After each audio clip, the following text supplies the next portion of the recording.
Yes, Depu anapiga goli safi kabisa na Yanga walipata goli kupitia Depu.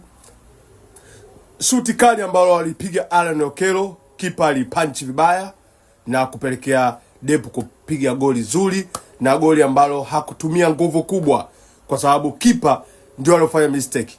Katika kuupangua mpira alishindwa kuupangua mpira kwenda nje, akaupangulia ndani na Depu amepiga bonge la goli. Kiukweli mnyonge mnyongeni, haki yake mpeni. Depu kwa sasa ndo mwenye mchango mkubwa kwenye klabu ya Young Africa.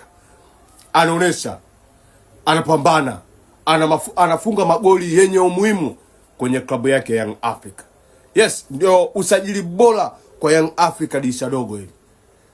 Depu fundi wa mpira.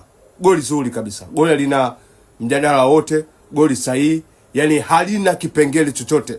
Sio offside. Kipa mwenyewe ndo amefanya uzembe wa Tanzania Prison. Kwa maana hiyo nimpongeze sana Depu. Bonge la fundi. Depu ni fundi wa mpira. Tuache masiala. Anajua. Depu ni next level. Depu ni daraja la juu kabisa. Depu fundi.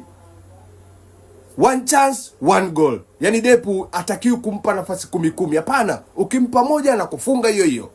Bonge la mchezaji.